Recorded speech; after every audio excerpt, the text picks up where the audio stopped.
안녕하세요. 저는 연세대학교 천문우주학과의 이석영입니다. 만나서 반갑습니다.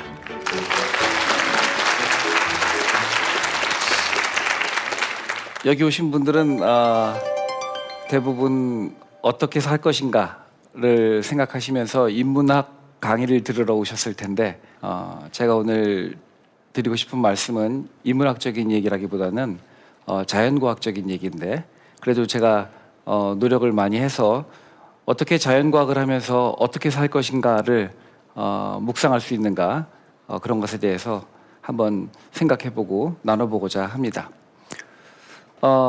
이 네 강을 통해서 제가 여러분들과 함께 생각해보고 싶은 것은 우주에 대한 우리들의 시각입니다. 우주는 무엇인가? 나의 위치는 또 어디인가?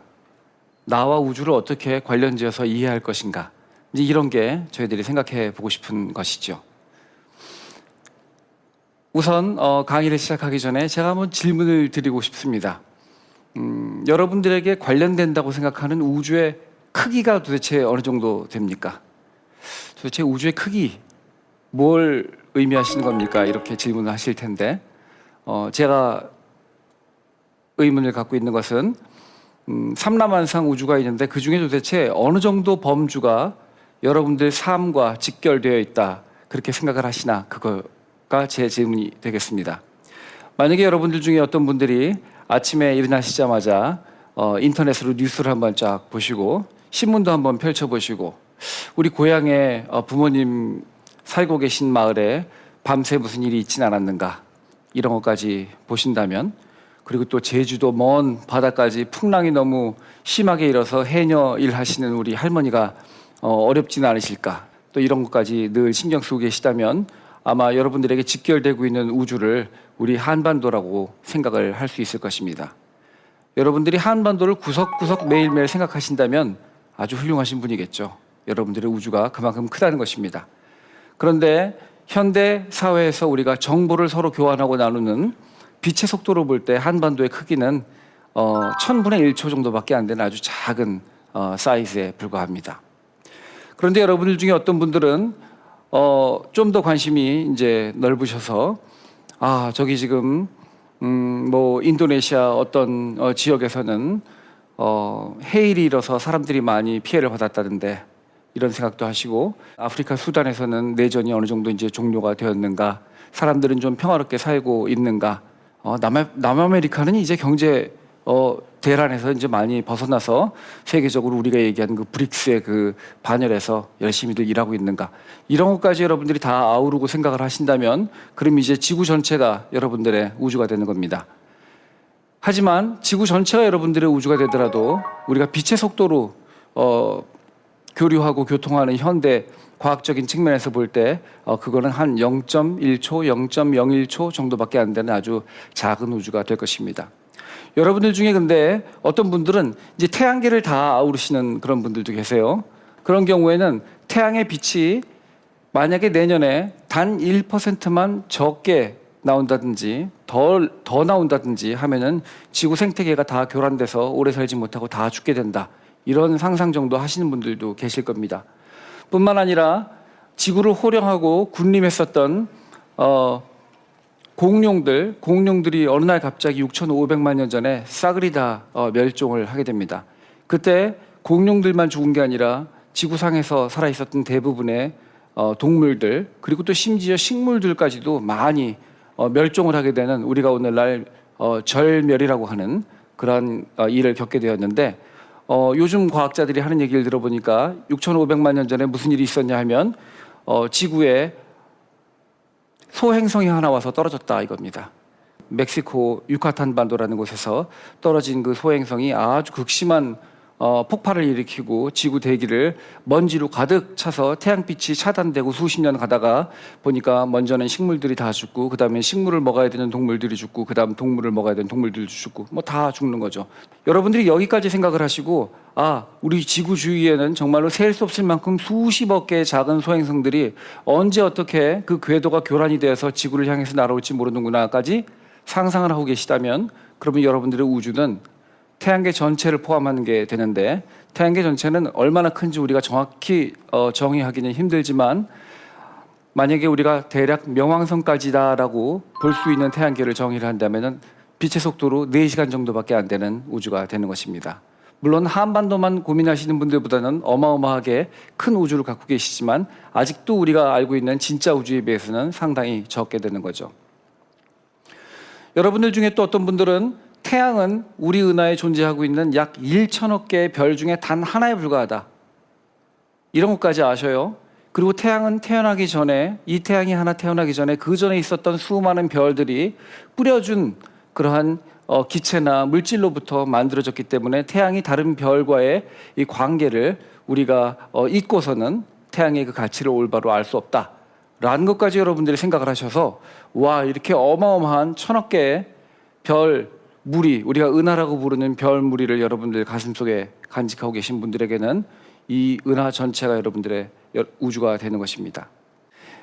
우리 우주에는 우리 은하와 같은 은하가 약 한 또 1,000억 개 정도 있어요. 그런데 제가 이런 말씀드릴 때 우리 우주라는 것은 지금 눈으로 볼 수 있는 우주를 얘기하는 거고, 눈으로 볼 수 없는 그 밖의 우주에는 도대체 얼마나 더 큰 우주가 지금 존재하고 있는지는 우리가 아직 과학적으로 규명을 하기가 어렵습니다. 그러면 볼까요? 우리 지구는 태양계에 있는 여러 개의 행성들 중에 하나고, 그 태양은 지구에 우리 은하에 있는 1,000억 개 정도에 되는 별들 중에 하나고, 그리고 우리 은하는 우리가 볼 수 있는 바운더리 내에 있는 한 1,000억 개의 은하들 중에 이제 하나가 되는 거죠. 아, 이거 끝도 없죠. 또 어떤 분들은 아마 빅뱅이라는 말을 한번 들어보셨을 수도 있을 겁니다. 빅뱅은 약 한 137억 년 전에 시작됐다고 그러는데, 근데 그 빛이 오늘날도 관측할 수 있다더라. 137억 년 전에 시작된 그 빛을 오늘날 우리가 발견할 수 있다더라. 이런 어디선가 소문을 한번 들으신 분들, 이런 분들의 경우에는 어쩌면은 그 우주가 훨씬 더 확장할 수도 있는 것입니다. 도대체 우주는 얼마나 큰 걸까요? 어느 만큼의 우주고, 아무리 크다 한들 그 중에 도대체 어느 만큼의 우주가 저와 관련이 되는 걸까요? 저랑 아무 상관이 없다면 그 뭐 있나 보죠 뭐. 그런데 만일 이 전체 우주가 저의 존재를 위해 뭔가 일을 해왔다면, 그렇다면 이제 그걸 이해할 필요가 있는 순간이 온 것입니다. 그래서 제가 한번 우주가 얼마나 큰가를 천문학자들이 어떻게 연구하는지를 한번 예를 들어 설명해 보여드리려고 합니다. 여러분들 혹시 허블 우주망원경이라는 얘기 들어보셨나요?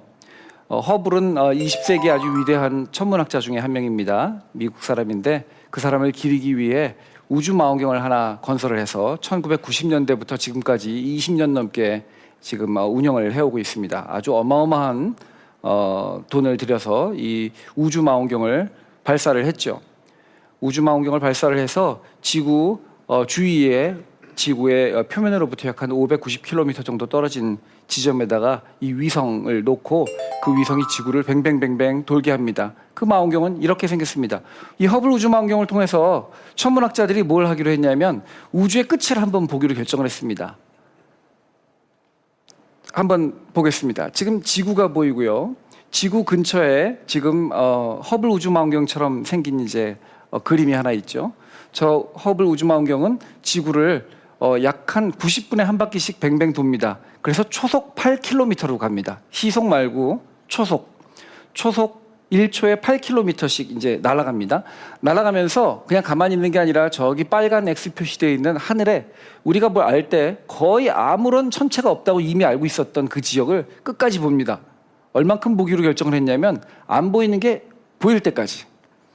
그거 다 아시죠? 저희 천문학자들도 웬만하면 이제 오기와 끈기로 뭉치는 사람들이기 때문에 이 어마어마한 망원경을 가지고 우리가 아무것도 없는 거를 확신하는 그 한 깜깜한 어두운 지역의 하늘을 뭐가 보일 때까지 끝까지 보는 겁니다. 얼만큼 보냐면 4달에 걸쳐서 깜깜한 하늘을 만약에 우리가 계속 눈도 한 번 안 깜빡이고 본다고 치면은 11.31, 그러니까 열흘이 넘는 동안 눈을 한 번도 안 깜빡이고 이 망원경을 보는 거예요.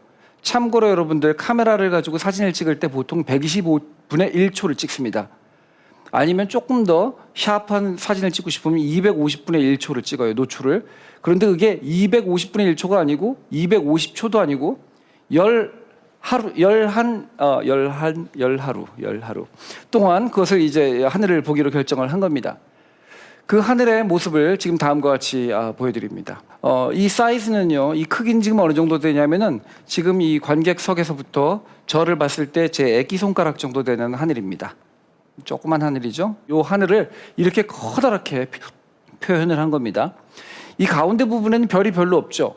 그러니까 저 별이 없는 저 부분을 계속 들여다보면은 아마 우주 저쪽에는 뭐가 있는지 좀 더 연구를 해볼 수 있지 않을까 이렇게 생각을 해서 하는 겁니다. 실제로 이거는 관측된 영상입니다.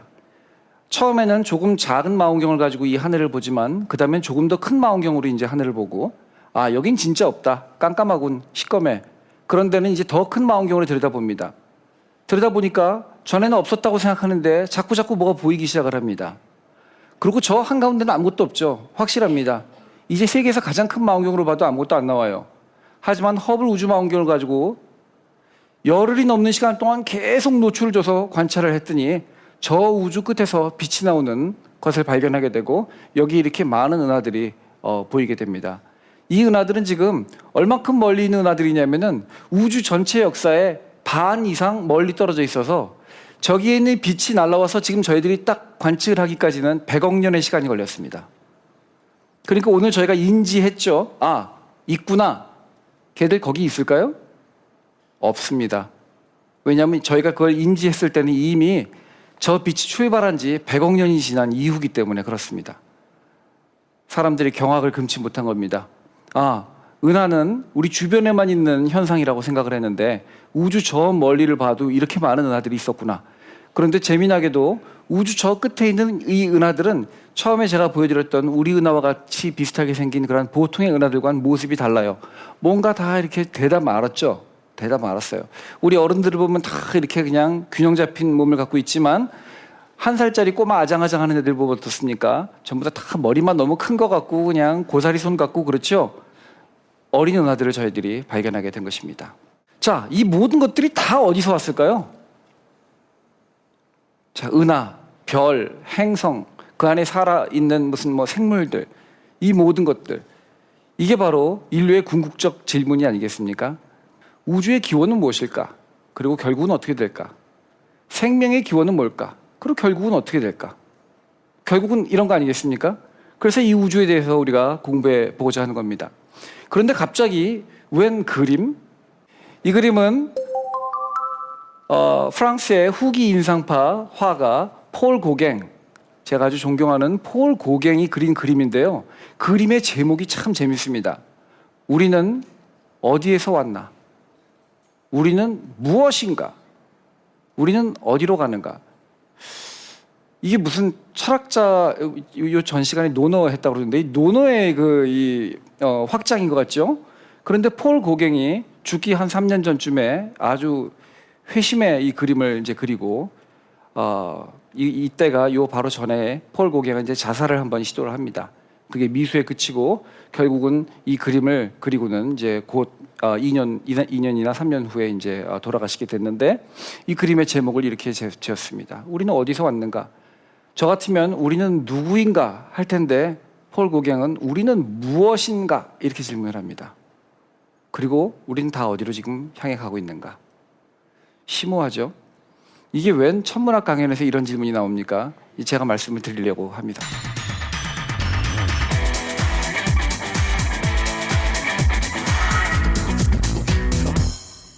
이 모든 것들의 기원을 제시하는 그러한 연구가 있습니다. 그게 바로 천문학이고 또 우주론입니다. 이 우주론은 현대의 관점에 볼 때 시작은 아무래도 아인슈타인의 상대론에서부터 출발을 합니다. 원래 아인슈타인 이전에는 오랫동안 뉴턴의 역학 개념이 지배했습니다.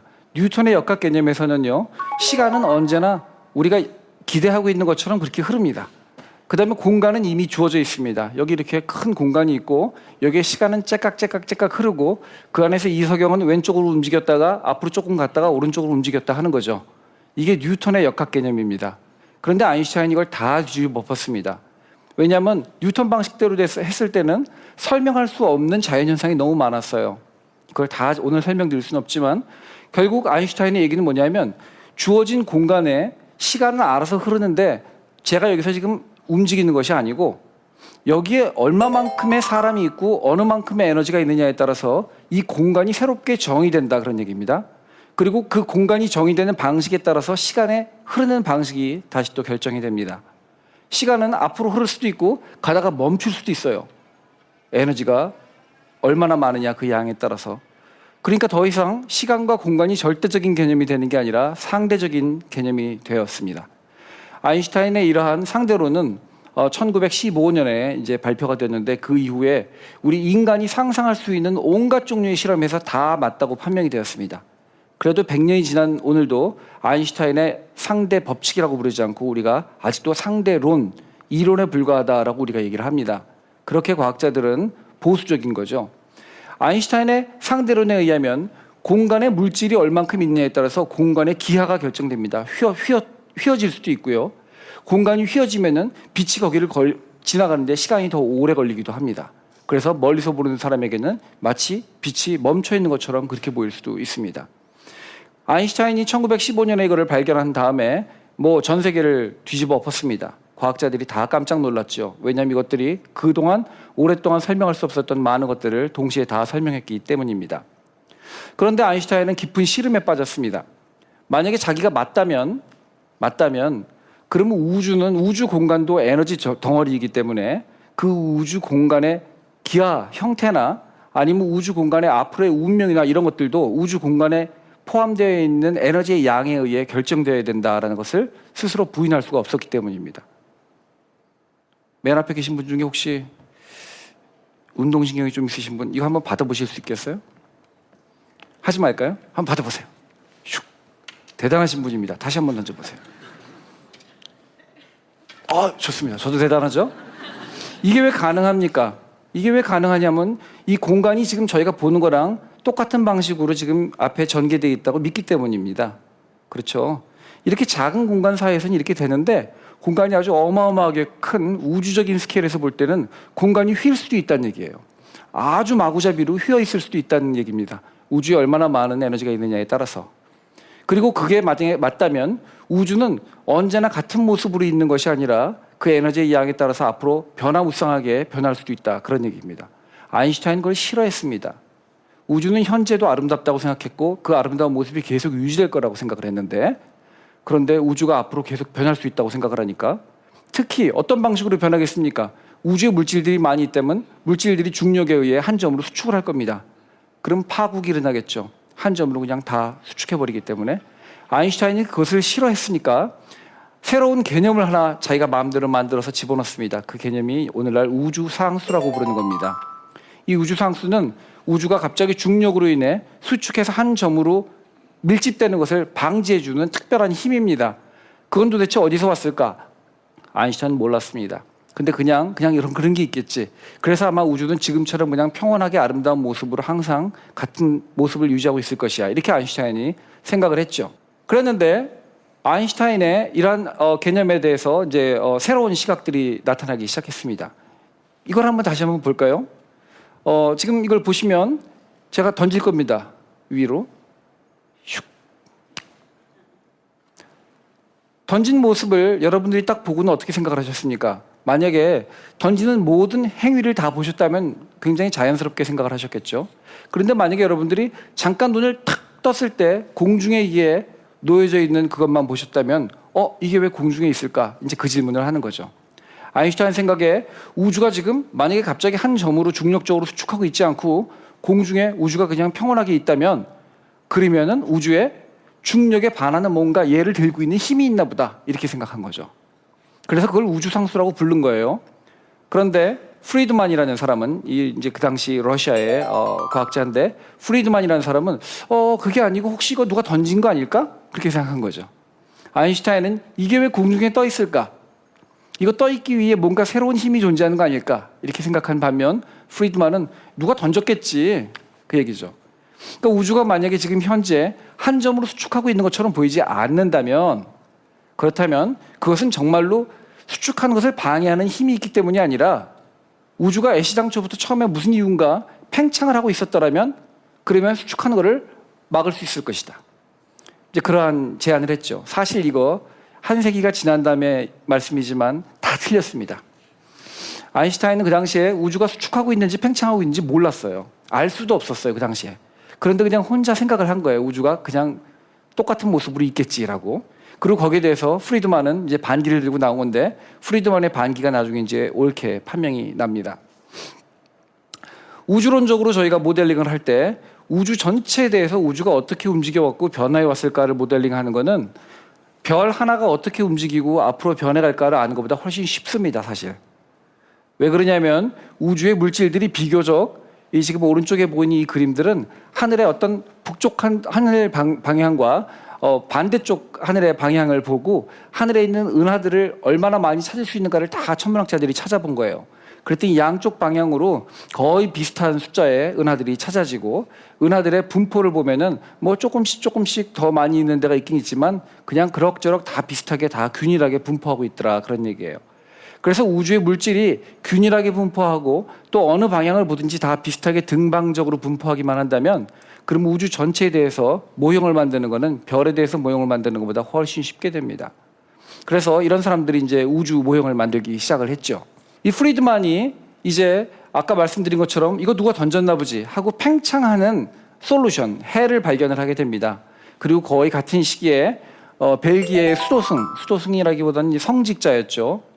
가톨릭 신부였는데 이 조르주 르메트르라는 사람이 또 이제 물리학자이기도 했습니다. 천문학자이기도 했고, 이분이 아인슈타인의 상대론 방정식을 각각 나름대로 풀어서 우주가 만약에 무슨 이유에서든지 팽창하기 시작됐고 지금도 팽창 중이라면 그러면 꼭 중력 때문에 한 점으로 모일 필요는 없겠다라는 그런 이제 의견을 제시하게 됩니다. 이게 오늘날 우리가 얘기하는 빅뱅 이론의 시효입니다. 그 이후에 1929년에 미국의 허블, 아까 허블 우주망원경기에 있었던 그 허블이 실제로 우주가 팽창하고 있다는 간접적인 증거를 발견을 하게 됩니다. 어떤 증거냐면 우주의 은하들을 이제 많이 발견을 하게 되는데, 은하들 중에 가까이 있는 은하들은 가까이 있든 멀리 있든 모든 은하들이 서로에게서부터 점점 멀어져 가고 있어요. 참 이상하게 모든 은하들이 서로에서부터 다 멀어져 가고 있어요. 그걸 어떻게 발견을 했냐면 여러분 혹시 그 밖에서 구급차가 이렇게 딱 지나가면은 구급차가 저에게 가까이 올 때는 삐뽀 삐뽀 삐뽀 하고 오다가 저를 싹 지나가면 삐뽀 삐뽀 하고 음을 낮추죠. 그걸 보고 이제 과학자들은 벌써 19세기에 알고 도플러 효과라는 걸 이제 알게 되었어요. 이 구급차가 여러분들이 거기 있는 걸 정확히 알고 지나가기 바로 전에는 높은 음으로 사이렌을 했다가 탁 지나간 다음에는 사이렌 소리를 바꾸는 게 아니죠.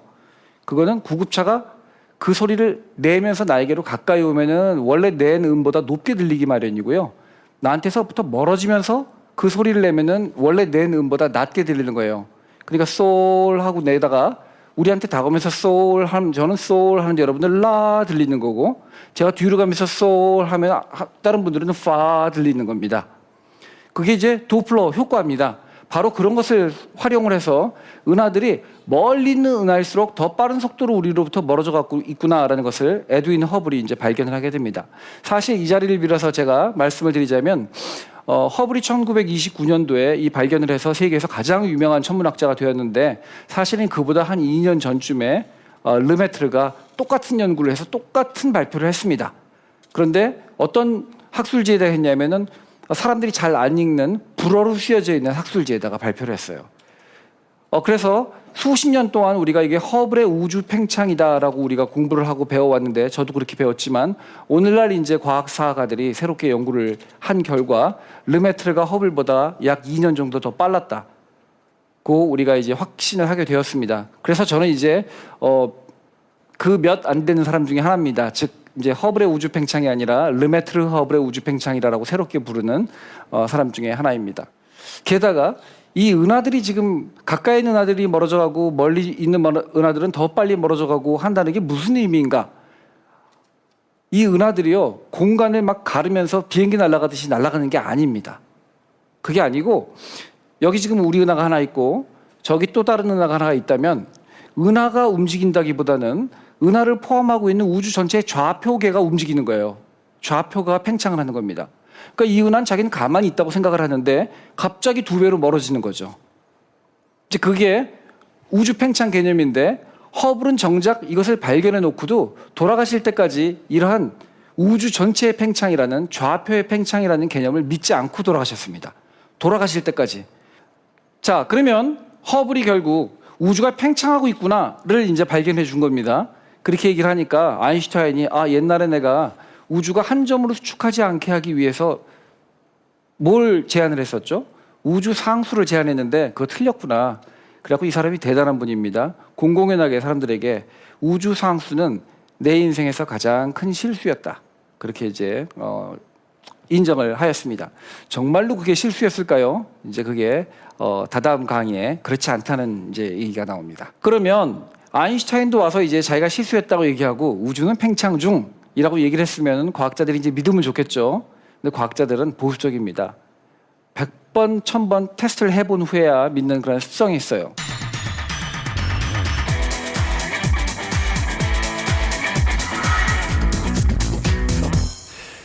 그 이후에 프리드만 아저씨는 이 팽창 우주설을 계속 연구를 하고 싶었지만 젊은 나이에 병으로 돌아가셨습니다. 그 제자가 이제 조지 가모프라는 사람이 있었는데 이 양반이 미국으로 귀화를 해서 미국에서 이제 천문학을 계속 하게 됩니다. 그래서 프리드만 자기 지도 교수님이 생각하고 구상을 하셨던 그러한 그 팽창하는 우주 이론을 계속적으로 계승해서 발전을 시키죠. 그에 따르면은 우주가 이렇게 팽창을 해왔다면 우주의 그 다음에 에너지가 언제나 일정하게 보정이 돼 왔다면 그러면 오늘날 우주에 비해 과거의 우주가 훨씬 더 뜨거웠을 거다 이렇게 생각을 한 겁니다. 자연스럽죠. 왜냐하면 열 에너지가 계속 보존되니까 이렇게 아주 큰 우주에서는 열 에너지가 아주 낮게 지금 오늘 아주 우주가 차갑잖아요. 하지만 과거의 우주는 뜨거웠을 거다 이제 그 얘기입니다. 그리고는 어떤 이제 사고 실험을 하게 되냐면 그러면 우주가 그렇게 뜨거운 지금 위쪽에 있는 그림에 있는 붉은 지점이죠. 지금 선으로 제가 시간을 표시했는데 어떤 한 시점에 굉장히 우주가 뜨거웠을 때 그때 출발한 빛이 이분이 열심히 계산을 해봤더니 약 한 5,000도쯤 되더라 이겁니다. 그럼 이 5,000도 정도 되는 빛이 그때로부터 지금까지 우주가 한 1,000배 정도 만약에 확장이 되어 왔다면 아까 얘기한 도플러 효과 때문에 5,000도는 아니고 5,000도의 1000분의 1인 5도 정도, 절대 온도 5도 정도로 발견이 될 텐데 라고 제안을 했습니다. 우주가 아주 어렸을 때 내뱉은 그 빛이 100억 년이 지난 다음에 오늘날 우주 전체에 가득 차 있을 거라고 예언을 한 거예요. 그리고 그 예언을 한 이 오늘날 발견될 수 있는 그 빛의 온도는 5도다. 절대 온도 5도. 그렇게 차가운 빛은 발견하기도 힘들어요. 그러니까 사람들이 너 좋거나 말거나 발견도 못할 건데 아무 얘기나 하시지. 그러고 말았죠. 과학자들이. 그런데 이분은 혼자서 열심히 이제 그거를 주창하게 되었습니다. 얼마나 학계가 보수적이었냐면 전혀 관심을 보이지 않았다는 것을 간접적으로 증명할 수 있는 것이 가모프의 1946년에 아주 그 훌륭한 이 논문 우주 배경 복사가 오늘날 관측될 수 있을 것이다 라고 얘기한 이 예언을 그 이후에 약 한 15년 동안 단 11번밖에 사람들이 인용을 안 했습니다. 빅뱅 이론의 암흑시대죠. 아무도 빅뱅 이론을 이제 제대로 믿지 않게 된 것입니다. 그러다가 1964년에 큰일이 벌어집니다. 미국의 뉴저지주에 있는 벨 전화회사에서 연구를 하고 있던 두 사람의 천문학자가 하늘의 신호를 이제 연구를 하기 시작했습니다. 전화 신호를 어떻게 하면 좀 깨끗하게 할까? 이제 그게 목적이었죠. 그런데 이상하게 아무리 연구를 해도 도저히 알아낼 수 없는 잡음이 하나 있는데 그 잡음은 우주 전 방향에서 다 똑같이 와요. 그래서 그 잡음이 결국은 우리가 오늘날 알고 있는 그 신호의 잡음 중에 약 한 1%에서 5% 정도를 차지한다는 것을 알게 되었습니다. 그리고 이것이 바로 가모프가 예언을 했었던 우주 배경 복사를 처음 발견하게 된 경우가 되는 거죠.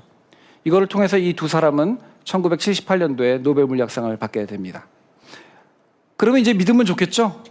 빅뱅 우주 믿으면 좋은데 아직도 안 믿죠. 과학자들 안 믿습니다. 그래서 지구 위에서 천문대로 하늘을 관측하는 것은 믿을 수 없다. 그러지 말고 하늘에다가 이제 우주에다가 인공위성을 띄워가지고 한번 해보자. 그래서 인공위성을 띄워서 우주를 관측을 해봤더니 조금 전에 우주 배경 복사 발견한 거랑 동일하게 이제 발견을 하게 됐는데 오른쪽에 이제 이 그래프가 그 그래프입니다. 저 선은 뭐냐면요. 예측입니다. 이론적 예측 오른쪽 그래프에 그 다음에 점들 있죠. 이렇게 오차 범위를 포함하고 있는 이 점들은 관측 자료입니다. 아주 잘 맞았죠. 대단하죠? 이 정도면 노벨상 줘도 되죠. 그래서 2006년도에 노벨상을 또 한 번 줬어요. 똑같은 거에 대해서. 그런데 놀라지 마세요. 여기에 지금 점에 있는 저 측정 오차, 위아래로 이렇게 있는 것, 측정 오차를 여러분들 눈에 보이기 좋게 하기 위해서 400배를 키우는 겁니다. 그러니까 실제로는 측정 오차가 저 예언되어 있는, 예측되어 있는 선 안에 다 들어가는 거예요. 제가 여지껏 과학을 한 30년 했지만 저런 이론과 관측의 일치는 또 다르게 본 적도 없고 알고 있는 것도 없습니다. 노벨상 2번 줄만 하죠. 그럼 이제 다 믿으면 좋겠죠. 아직도 안 믿어요. 그래서 사람들이 이제 새롭게 위성을 또 띄웁니다. 또 띄워서 이 플랑크라고 하는 탐사는 가운데 지구가 있으면 지구부터 태양까지의 거리는 1억 5천만 킬로미터고요. 지구의 반대쪽에 라그랑주 2 점이라고 하는 그 지점에다가 이 망원경을 새롭게 보냅니다. 저 지점은 굉장히 안정되어 있어서 저 지점에 있으면은 지구가 태양을 공전하는 과정 중에 계속 그 자리에 아주 안정되게 있을 수가 있어요. 거기다 망원경을 놓고 지구의 반대 방향 하늘을 계속 관찰하게 한 겁니다. 이제 지구에서 오는 빛도 없고 아무것도 없으니까 비교적 더 정밀하겠죠. 그랬더니 여지껏 우리가 관측한 바로 그것이 그대로 다 재현이 된 것입니다. 자, 여기 이제 요약을 드리자면 1960년대에 아주 단순한 지구 지상에 있는 망원경으로 우주 배경 복사를 처음 관찰을 하고 관측을 하고 발견을 하고 그 이후에 코옵이라든지 WMAP, 플랑크 이렇게 우주에 띄워진 그런 우주 망원경을 통해서 우주 배경 복사를 거듭 우리가 이제 발견하게 된 것입니다. 이제 안 믿을 수가 없죠. 이제 마지막 강의에 제가 말씀을 드리겠지만 이렇게 잡음이죠. 절대 온도 3도면 다시 말씀드리지만 섭씨로는 마이너스 영하 270도입니다. 이렇게 차가운 그러한 우주의 빛들이 오늘날 발견되고 있는데 이 빛들이요 깨알처럼 온도가 조금씩 달라요. 한 지점을 보면은 2.3도인데 한 지점은 3.00001도, 다른 지점은 3.00002도, 다른 점은 2.99999도. 그래서 빨간 점, 파란 점의 차이가 온도가 약 한 10만 분의 1 정도씩 온도가 다른 겁니다. 굉장히 미세하게 깨알같이. 그럼 뭐죠? 그게 깨알같이 다른 거는 잡음이죠. 잡음이에요. 버리면 됩니다. 그래서 처음에 우리는 다 쓰레기통에 버렸습니다. 근데 나중에 궁금해지기 시작했습니다. 이 잡음 도대체 뭘 의미하는 걸까? 이제 나중에 말씀드리겠지만 이 잡음이 나중에 오늘날 우리가 보는 우주 전체를 만들게 된 겁니다. 오늘 우리가 우주를 보면 수없이 많은 수천억 개의 은하들이 지금 분포되어 있는 것을 발견하게 되는데 이게 그냥 우연히 생기는 게 아니라 아까 말씀드린 우주 배경 복사의 온도의 약간의 차이 10만 분의 1 정도의 온도의 차이 잡음을 가지고 시작을 하면 바로 이러한 우주가 만들어져요. 4강까지 계속 계시는 분은 제가 그 비밀을 꼭 말씀드리겠습니다. 자, 빅뱅이라는 이제 용어, 그래서 이제 오늘날 많이 씁니다. 제가 오랜 동안 외국 생활을 하다가 이제 한국을 이제 결국은 이제 영국 귀국을 하였습니다. 그래서 이제 제가 주로 이제 귀국한 다음에 대학원 학생들이나 이제 4학년 학생들 강의만 하다가 처음으로 1학년 강의를 맡게 되었습니다. 너무 이제 귀엽게 생긴 1학년들이 그냥 가득 차 있는데 학생들한테 제가 첫 질문이 여러분 빅뱅이라고 들어보셨나요? 그랬더니 갑자기 학생들이 예 그러는 거예요. 그래서 네 빅뱅 참 말이 참 쿨하죠. 제가 그러니까 예 또 그러는 거예요. 그때 140명이 있었거든요. 얼마나 가슴이 뿌듯한지 그 학기 내내 아주 그냥 침을 튀면서 정열을 다해서 강의를 했는데 이상하게 학생들은 자꾸 졸더라고요. 맨 첫 강의 때 그게 안 나오더라고요. 그런데 어쨌든 한 학기가 지난 다음에 어느 날 봤더니 이렇게 생긴 젊은 청년들이 막 펄쩍펄쩍 뛰는데 이 친구들 이름이 빅뱅이라는 거예요. 그래서 제가 뭐 여러 가지 그 감정이 막 교차를 하더라고요.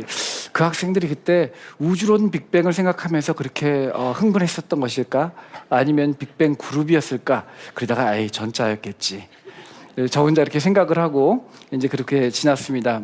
뭐 이런 에피소드가 많이 있는데 사실은 오늘날 저희가 빅뱅이라고 부르는 이 언어의 용어의 기원이 참 우스꽝스럽습니다. 빅뱅이라는 이 팽창 우주설이 이제 소개된 이후에 처음 소개된 건 1920년대라고 말씀드렸죠. 1920년대에 소개된 이후에 1940년대 가모프가 이렇게 어마어마한 예언을 하고 예측을 하고 그렇게 되는 그 과정 중에서도 과학자들이 대부분 빅뱅 이론을 믿질 않았어요. 그래서 1949년도에 BBC에, 그러니까 영국의 국영 방송이죠. 영국의 국영 방송 BBC에서 하는 어떤 그 시사 프로그램이 있었습니다. 이와 같은 시사 프로그램에 그 당시 20세기의 가장 위대한 천문학자였던 케임브리지 대학의 프레드 호일 교수가 이제 그 시사 프로그램을 맡았어요. 그래서 토의를 하는 겁니다. 그 토의 내용은 뭐냐면 요즘 젊은 과학자들 사이에서 우주가 와장창 하고 한 점에서부터 시작해가지고 꽝꽝 생겼다고 하는 그렇게 아주 우스운 개념이 지금 사람들을 토의가 되고 있다고 하는데 그거 한번 토의를 해봅시다 해서 사실은 가모브하고 함께 그 논쟁을 하자고 제안을 했습니다. 가모브는 그때 미국에서 교수 생활하고 있었는데 가모브가 노 했습니다. 왜냐하면 이 프레드 호일이 어마어마한 똑똑한 분이고 아주 달변이시라 아마 BBC에서 같이 그렇게 토론을 했다가는 질 게 뻔했었던 것 같아요. 그래서 거절을 했죠. 결국은 이 프레드 호일 교수님이 혼자 하셨습니다. 혼자 하시면서 뭐라고 그랬냐면 오늘 요즘 젊은이들 가운데 우주가 우르릉 꽝꽝 와장창 하고 생겼다고 믿는 사람들이 있다고 합니다. 참 우습지 않아요? 그 말이 영어로 빅뱅입니다. 빅뱅. 그 이후에 오늘날 우리는 우주가 팽창하고 있다. 이 팽창 우주설에 대해서 빅뱅 이론이라고 부릅니다. 조금 어둡죠. 조금 어두워서 과학자들이 그 이후에 현상 공모까지 해가면서 빅뱅이라는 용어를 대체할 용어를 찾아봤다고 그래요. 결국 못 찾았대요. 그래서 오늘 저희가 빅뱅이라는 용어를 쓰고 있는 겁니다. 쿨하지 않습니까? 자, 오늘 강의는 이 정도고요. 제 강의는 숙제가 없는 강의가 없습니다. 아주 저는 유명합니다. 그걸로 늘 숙제가 있습니다. 다음 시간까지 숙제는 올버스 역설에 관한 것입니다. 올버스 역설은 뭐냐면 정말로 저희가 오늘 공부한 것처럼 별이 우주 모든 방향에 무한하게 존재한다면 그렇다면 왜 밤하늘은 깜깜할까? 그겁니다. 지금 가운데 태양계가 있고요. 그 옆에 지구를 제가 그려놨습니다. 지구 입장에서 봤을 때는 한쪽에 태양이 있으니까 태양 바라보는 쪽이 낮이 되겠죠. 태양 안 보는 쪽이 밤이 될 겁니다. 하지만 그건 그렇지만 태양은 제가 뭐라고 그랬어요? 우리 은하 내에 1000억 개의 별 중에 하나라고 그랬고 그 밖에는 1000억 개의 은하가 있다고 그랬는데 우주가 만약에 무한하다면 어느 방향을 보나 태양과 같은 별들이 거의 무한대로 있어야 되지 않습니까? 그렇죠? 왜 그러면 낮은 존재하고 또 밤은 존재하는 걸까? 그게 여러분들 오늘 숙제입니다. 감사합니다. 다음 시간에 뵙겠습니다.